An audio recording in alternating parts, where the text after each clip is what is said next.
¿Me escuchan bien? Bien. Quiero en primer lugar agradecer al Señor esta posibilidad que nos da de reunirnos, de encontrarnos en torno a su palabra, especialmente para conmemorar este día especial en la vida de la historia de la Iglesia. Y quiero agradecer también a la Comisión de Educación Teológica que pensó en mí para exponer en esta tarde el tema que lleva por título Las huellas o raíces de la Reforma Protestante en la Iglesia del siglo XXI. Ese es el tema que fue propuesto por la Comisión para la reflexión de esta tarde. Y la verdad es que el sermón no hubiera terminado aquí, ¿no? Si hubiera sido en base a ese título. Y digo hubiera terminado acá porque frente a la pregunta de qué huellas o qué elementos de la Reforma Protestante están presentes en la Iglesia del siglo XXI, pues basta con que repasemos lo que hemos hecho hasta este momento. Hemos leído la Biblia en nuestro idioma, hemos podido cantar, hemos orado, no necesitamos de alguien especial que venga a orar por nosotros. De tal manera que todo lo que hemos hecho en esta hora, sin duda alguna que es un efecto de la Reforma Protestante. Sin embargo, probablemente también hayan algunos hermanos que piensen a propósito de estas conmemoraciones, de recordar algunos personajes de la historia de la Reforma o de algunas confesiones de la Iglesia y digan, bueno, para mí eso no es tan importante porque para mí lo más importante es solamente lo que dice la Biblia. Pues qué bien, porque eso también es muy reformado y muy de la Reforma Protestante, el concepto de que solamente la Escritura. Y cuando vamos a hablar de la Reforma, de su influencia, necesariamente tenemos que mencionar algunos hechos históricos. Y vamos a recordar principalmente a algunos hermanos que el Señor utilizó para llevar adelante la Reforma Protestante. Yo quisiera que meditáramos o que tuviéramos como base para nuestra meditación de esta noche un versículo de las Sagradas Escrituras que se encuentra en el libro de Hebreos. Hebreos capítulo 13, y voy a leer solamente el versículo 7. Hebreos 13, 7. Dice así la palabra del Señor. Acordaos de vuestros pastores que os hablaron la palabra de Dios. Considerad cuál haya sido el resultado de su conducta e imitad su fe. Este texto siempre lo utilizo para comenzar cuando el Señor me bendice también con dar la clase de historia bíblica, con la clase de historia de la Iglesia, porque cuando este texto llama a la congregación, en un contexto muy diferente, por supuesto, pero llama a la congregación a que pensemos en aquellos que nos antecedieron en la fe, que miremos, pero que imitemos el ejemplo de ellos. Y yo quisiera que usted tuviera en mente este versículo para que podamos reflexionar en dos puntos principales que yo quisiera destacar en la reflexión de esta noche. La primera, una mirada histórica a lo que es la Reforma Protestante. Y en segundo lugar, cuáles fueron las causas o cuáles fueron las consecuencias de la Reforma para la Iglesia del siglo XVI y que también son importantes para la Reforma de la Iglesia del siglo XXI. Así que, teniendo ese texto en mente, yo le invito a que me acompañe, que esté orando también por mí, para considerar lo que el Señor quiere hablarnos en esta noche. Yo sé que todos ustedes conocen, probablemente mucho mejor que yo, esta historia que comienza en el 31 de octubre del año 1517. Historia en la que un monje poco conocido, un monje agustino de nacionalidad alemana llamado Martín Lutero, va hasta las puertas de la iglesia de la Catedral de Wittenberg y, como era la costumbre de la época, colocó un panfleto sobre las puertas, clavó ese letrero y probablemente volvió a su casa con la certeza de que alguien lo llamaría para algún debate o que alguien contestaría lo que él ha colocado en esa puerta de esa catedral. Está escrita en un idioma que solamente podían tener acceso los profesores. Recuerden, Wittenberg es una ciudad universitaria, y está escrita en latín, un idioma que el pueblo, el vulgo, no conocía, que conocían solamente los profesores universitarios y los sacerdotes que eran teólogos. Por lo tanto, el doctor Lutero coloca este letrero en las puertas de esta iglesia, va hasta su casa y probablemente se acuesta ese día.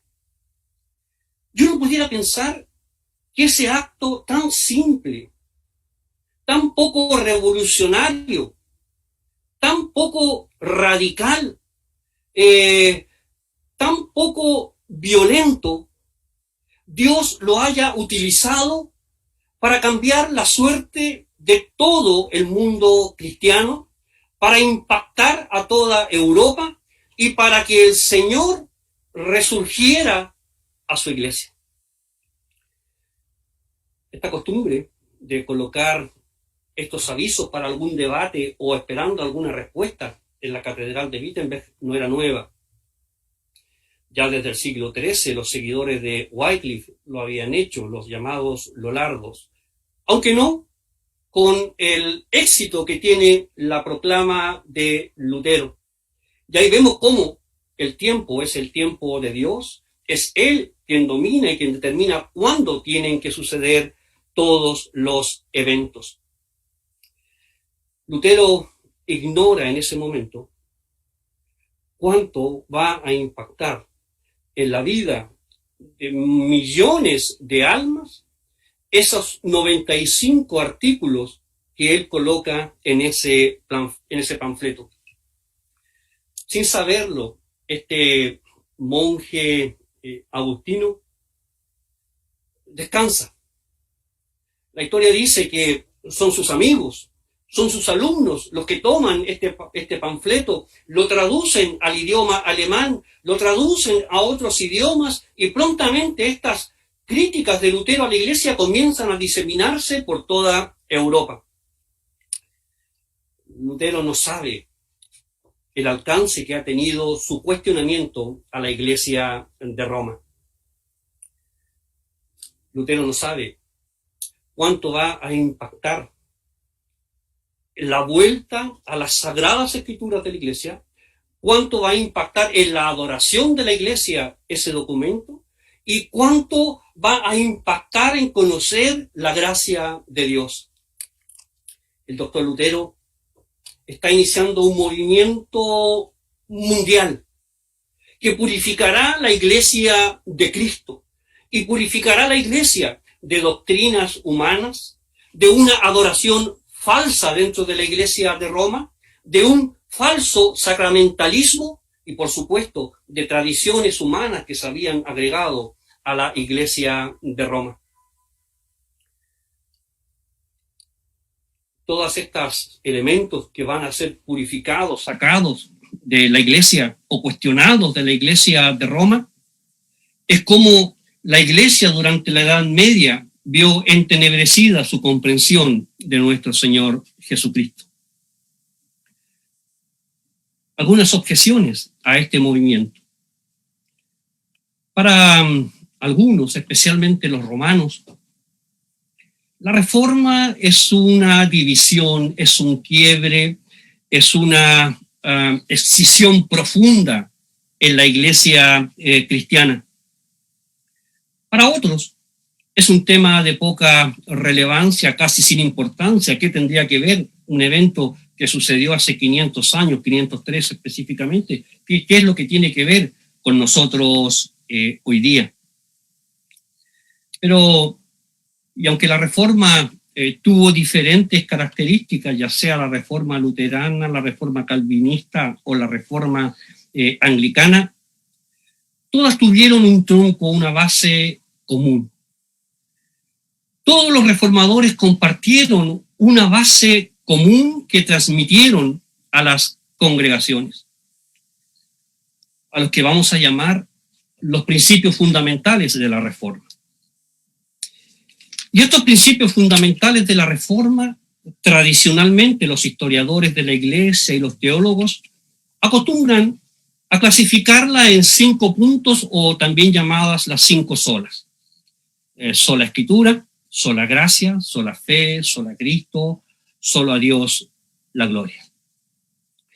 Y aunque estos 5 lemas no son toda la Reforma y no es toda la teología de la Reforma, en el caso nuestro como presbiterianos tendríamos que sumarle las doctrinas de la gracia, que es que Cristo y solamente su gracia y su misericordia nos salva sin necesidad absoluta de nada nuestro, y también sumarle nuestra teología del pacto.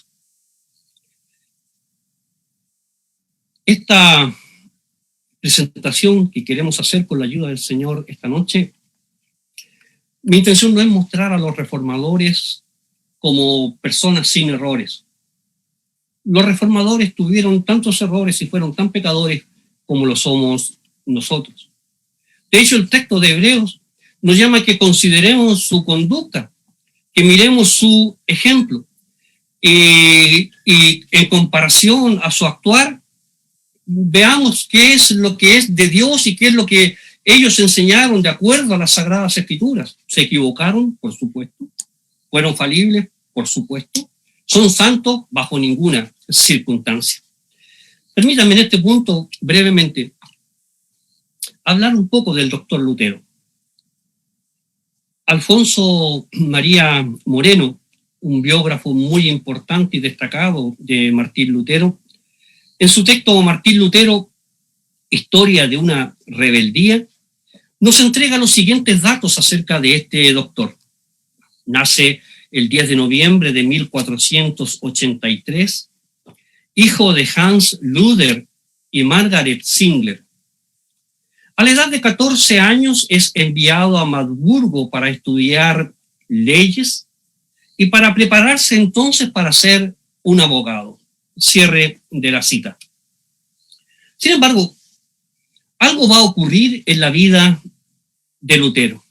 Hay un hecho fundamental que va a pasar en su vida, que va a cambiar el destino de este joven que, gracias al esfuerzo de su padre, un pobre minero de una mina de cobre, que ahorró toda su vida para poder mandar a su hijo a estudiar y sentirse orgulloso de un hijo abogado, de un hijo de leyes, que era una profesión muy importante en la época, lo es también hoy. Quiero citar a Donald Beaton, que va a relatarnos lo que sucede en un instante en la vida de Lutero. Comillas. En un caluroso día de junio de 1505, Lutero tiene 22 años, camina en medio de un bosque y mientras avanza, el cielo se nubló. Comienza a llover y prontamente se desarrolla una gran tormenta. De pronto un rayo cae cerca del doctor. El joven Lutero, derribado por la fuerza del rayo, cae al suelo. Con mucho miedo y desesperación, exclama: «Santa Ana, sálvame y seré fraile». Fin de la cita. Lo interesante de este relato, a mi juicio, es que como un hombre que no es religioso, que está siendo educado para una vida fuera de la iglesia, no quiero usar la palabra secular, considera que el único modo de ser religioso era ser un fraile, es decir, entrar a un monasterio. Lo mismo para las mujeres de la época. Si consideraban la vida religiosa, su única posibilidad era entrar a un convento. Otro logro de la Reforma Protestante, que nosotros sin necesidad de entrar a un convento o monasterio podamos servir al Señor con los talentos y los dones que Él nos ha dado. Lo interesante también de esto, y para que veamos cómo Dios va guiando la historia, que nada ocurre sin que Dios lo haya determinado. Lutero no entra a cualquier convento, entra a un convento agustiniano. De hecho, decimos que Lutero era un monje agustino. Lutero no conoce el Evangelio. Lutero no sabe, no conoce de Cristo como lo va a conocer más adelante. Y mire cómo la providencia lleva a Lutero a este monasterio agustino. Y para los estudiantes de la historia de la Iglesia saben que Agustín es llamado el padre de la gracia, el padre de las doctrinas de la gracia. Mientras, no quisiera detenerme mucho acá, pero en los 2 años que Lutero se prepara en teología, por lo demás un alumno muy aventajado, cuánta tarea difícil, dura había que hacer en el monasterio. Lutero se ofrecía para cumplir esa tarea. Sobre la vida de Lutero, cuando comienza sus estudios religiosos, comienza a haber un peso profundo, cómo alcanzar la salvación, cómo ser salvo. Y para eso, si había un sacerdote que se confesaba 3 veces al día, Lutero lo hacía 15 veces al día. Si había que levantarse a las 4 de la mañana, Lutero se levantaba a las 2 de la mañana. Si había que ir a limpiar los baños, Lutero se ofrecía para ir a limpiar los baños. Había una carga sobre la conciencia de Lutero que no se podía tranquilizar con las obras, con las prácticas, con las oraciones, con los ritos del monasterio. Había algo que se había despertado en este monje. En 1507, y luego de 2 años de estudio, Lutero es ordenado sacerdote. Sus biógrafos cuentan que en su primera misa, al momento de levantar la hostia para consagrarla, dicen que sus manos tiritaban. Más tarde el doctor Lutero escribirá que estaba sintiendo que estaba haciendo algo que no correspondía. Lutero, sin embargo, hay muchas historias, ¿no?, acerca de este periodo de Lutero, y apenas es nombrado sacerdote, inmediatamente también es ordenado como profesor de la Universidad de Wittenberg en la cátedra de Biblia. Y durante varios años enseñó el libro de Romanos, que también nuestro pastor Molina escogió para la lectura de hoy. Y es que precisamente estudiando el libro de Romanos, preparando una clase para sus alumnos, se encuentra con el maravilloso texto de Romanos 1, versos 16 y 17. Mas el justo por la fe vivirá. Y a partir de ese momento un rayo atravesó el corazón del doctor Lutero y entendió que ya no eran las peregrinaciones a Roma, que ya no era necesario autoflagelarse, que ya no era necesario ayunar de la forma que él lo hacía, que ya no eran necesarias sus obras, sino que lo único que justifica al hombre es la justicia de Cristo.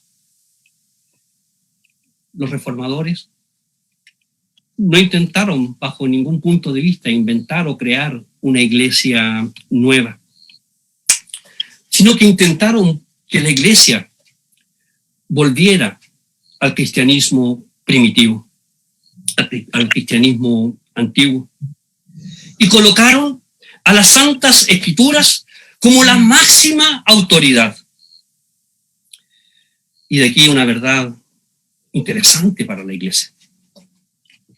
La única forma que la iglesia avance, que la iglesia crezca, es volviendo a nuestros fundamentos.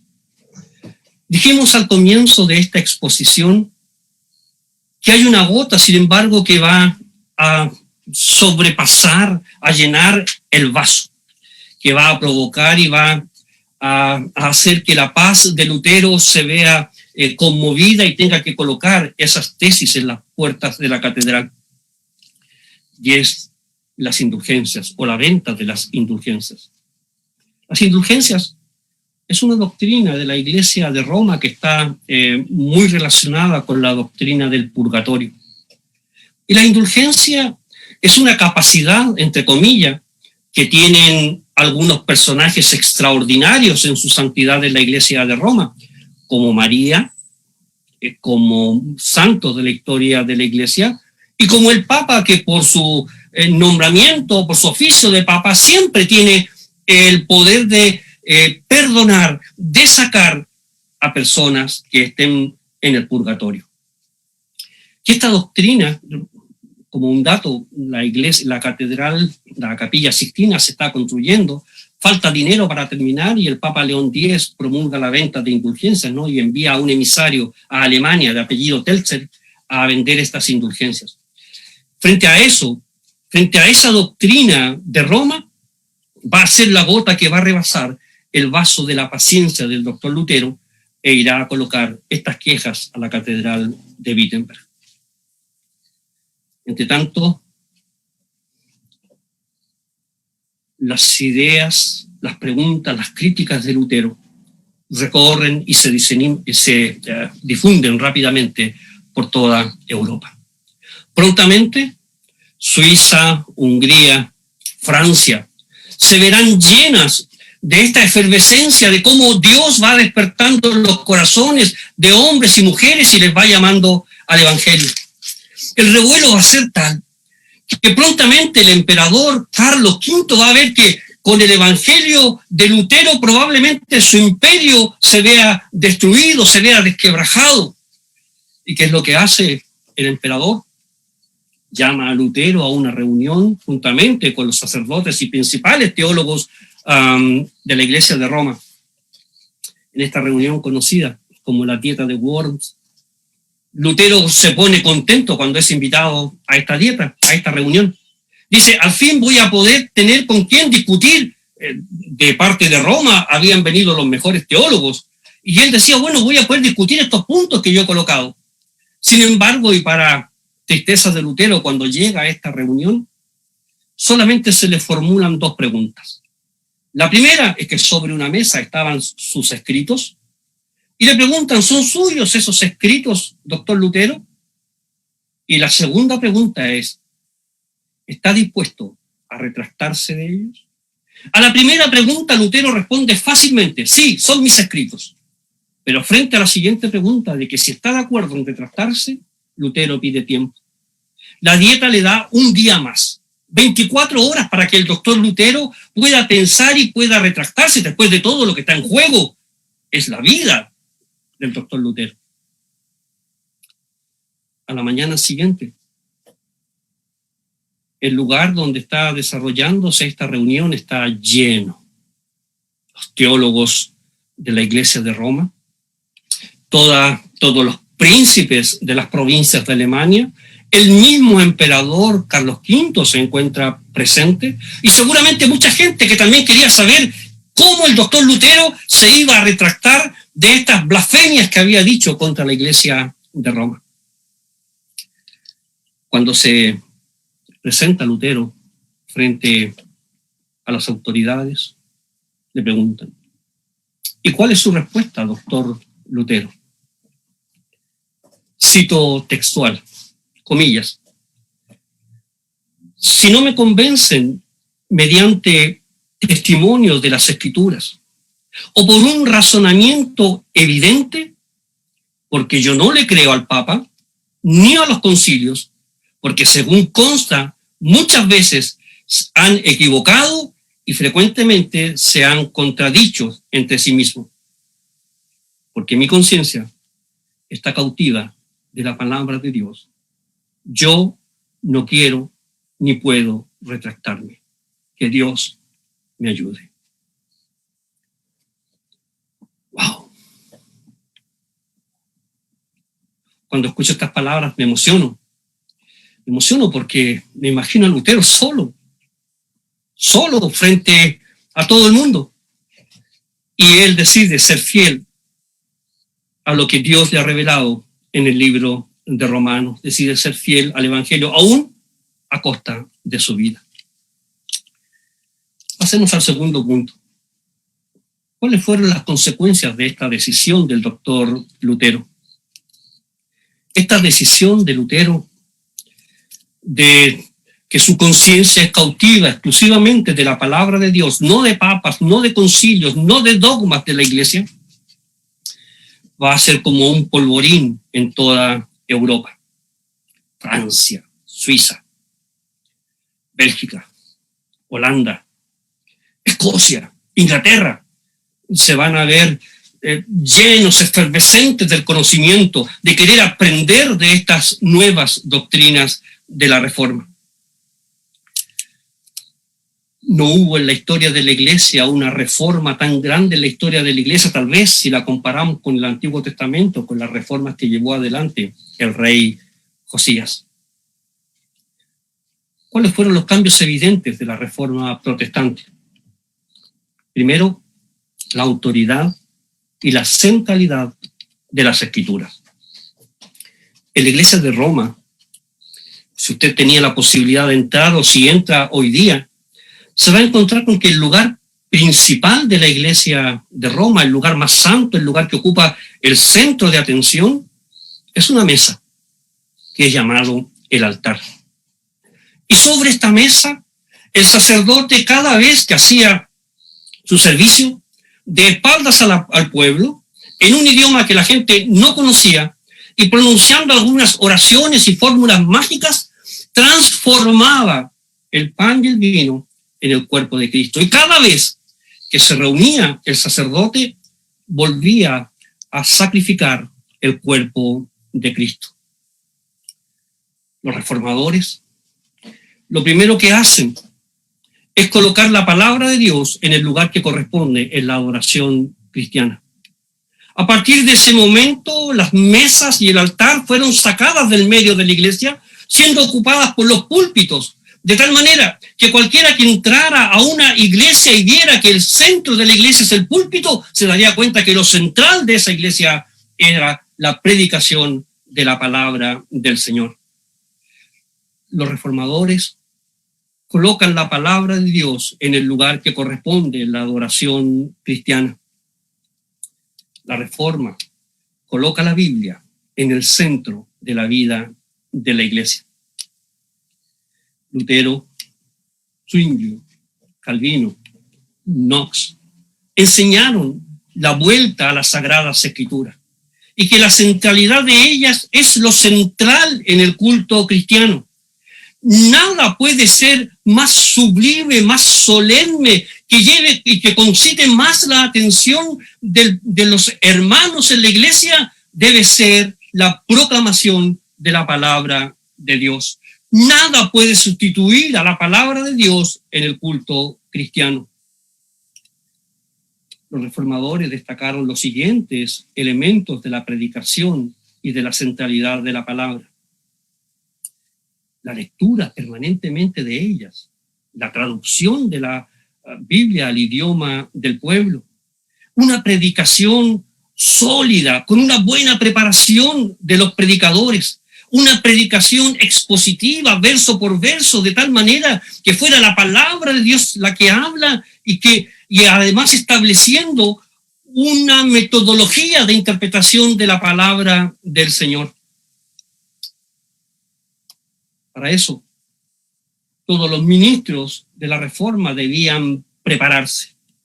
Lutero proveyó inmediatamente para sus ministros un catecismo sobre el cual ellos aprendieron rápidamente teología, las doctrinas principales de la Biblia y cómo enseñar y cómo predicar al pueblo. Y enseñó un catecismo para adultos, catecismo para niños. La palabra de Dios invadió no solamente la iglesia, sino que también invadió cada familia que pertenecía a estas congregaciones. En Suiza, Zwinglio, Bullinger se preocupan de que los pastores de la iglesia se preparen en la palabra, que aprendan, que enseñen con convencimiento la palabra de Dios. Recuerden, los sacerdotes y los curas no sabían muchos de ellos ni siquiera leer, y sin embargo predicaban y enseñaban acerca del Evangelio. Calvino, antes y después de su expulsión de Ginebra, se va a preocupar de la enseñanza de los pastores. De hecho, la creación de la academia o más tarde la Universidad de Ginebra es precisamente para preparar a los ministros en la proclamación de la palabra.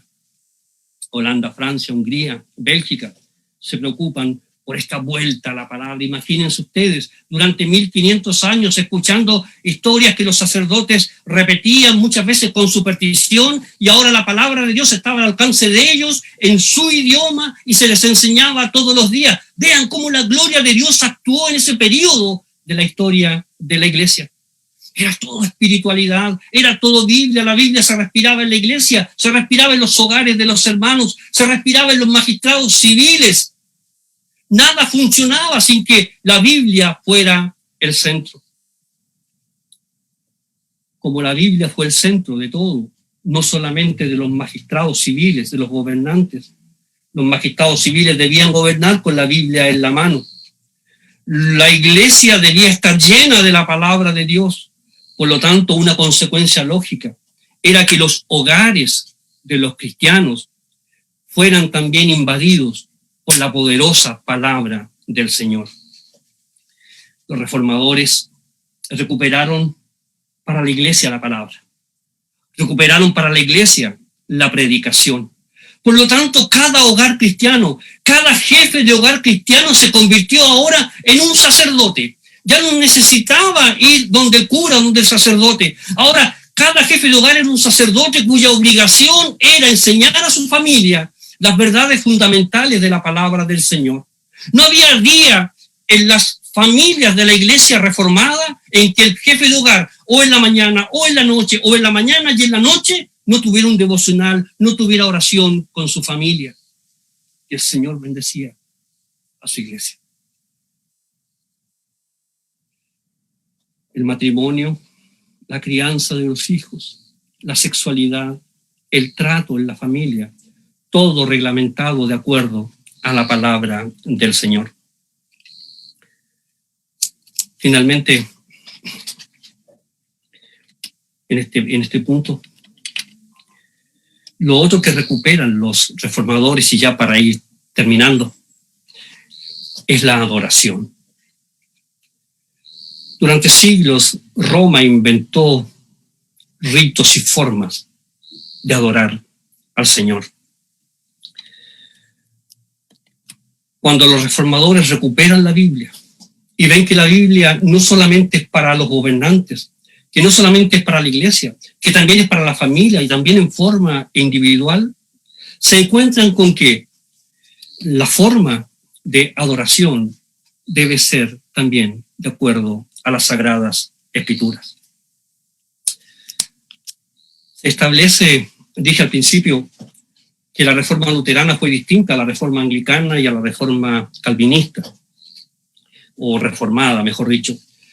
La reformada, perdón por la redundancia, establece un principio bíblico para la oración.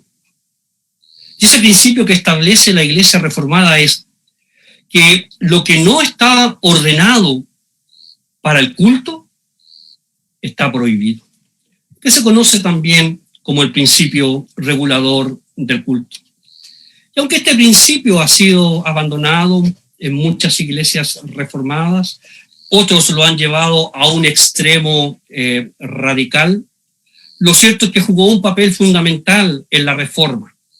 La lucha no era solamente por quién era el jefe de la iglesia, no era el Papa de Roma, no era el anticristo de Roma el jefe de la iglesia, sino que el jefe de la iglesia es Jesucristo, dicen los reformadores. Por lo tanto, el anticristo no puede guiar en una verdadera adoración a su iglesia. Y los reformadores encuentran que la adoración cristiana solamente está contenida en las Sagradas Escrituras. ¿En qué consiste este principio que la reforma calvinista establece para la adoración? Cito a Calvino en su libro La necesidad de reformar a la iglesia. Este principio es una verdad bíblica que consiste en no permitirnos ni adoptar invenciones nuestras o que nos parezcan apropiadas a nosotros mismos para adorar a Dios. Después de todo, es Él quien tiene las prerrogativas exclusivas para su adoración. Más tarde los presbiterianos en la Confesión de Fe de Westminster van a decir más o menos lo mismo en el capítulo 21, en el párrafo primero. El modo aceptable de adorar al verdadero Dios es instituido por él mismo y está tan limitado que no debe adorarse a Dios conforme a nuestras imaginaciones. La batalla de los reformadores no era solamente una batalla intelectual, era una batalla también en la práctica de la iglesia. Lo que estaba en juego después de todo era la salvación de las almas. Por lo tanto, nuestros hermanos reformadores llevaron al extremo que todo gira en torno a las Sagradas Escrituras. Para concluir, debemos preguntarnos si la Reforma sigue siendo relevante para la Iglesia del siglo XXI. Lutero dijo, es mejor estar separados por la verdad que unidos por el error. Sin duda que es relevante para la Iglesia de hoy la Reforma. Sin duda que los efectos de la Reforma del siglo XVI tienen consecuencias en la Reforma del siglo XXI. Hoy es tan relevante la Reforma o los principios de la Reforma como lo fue en el siglo XVI. Y aunque hoy día la Reforma no es mirando exclusivamente a la doctrina de Roma, sino que muchas veces también mirando a la doctrina evangélica de algunos tipos de congregaciones, es importante y es vigente la Reforma. Es cierto que la Reforma sigue siendo una realidad y una necesidad para nuestra sociedad. Es cierto que los principios de la Reforma tienen que ser recogidos por la Iglesia actual. Tenemos que enseñar en nuestras congregaciones que la Biblia, y solamente la Biblia, es la máxima autoridad, que ella rige no solamente nuestra vida espiritual, sino que también nuestra vida de todos los días, nuestra actividad social, que no podemos hacer nada porque en todo está la palabra del Señor.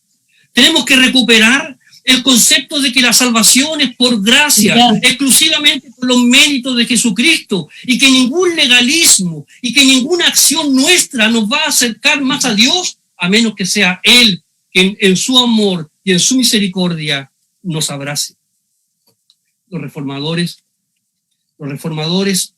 nos enseñaron a volver a la pureza del Evangelio. Los reformadores nos enseñaron el camino. Los reformadores nos indicaron, cuando tengan dificultades, vuelvan a la Biblia. Cuando sientan que están desanimados, vuelvan a la Biblia. El texto que leímos nosotros, Hebreos capítulo 13, verso 8, la iglesia de Roma, desanimada. Los hermanos presos, mutilados, han perdido sus posesiones, están pensando en abandonar el cristianismo porque es mucho para ellos. Sin embargo, el Santo Escritor le dice a la iglesia, consideren a sus pastores, vean el ejemplo de ellos e imiten lo bueno que ellos fueron en las cosas del Señor. Hermanos, el lema de la iglesia reformada, siempre reformándose, no significa transformándose. Iglesia reformada, siempre reformándose, significa que la iglesia siempre debe volver a su centro, y que ese centro es la palabra del Señor.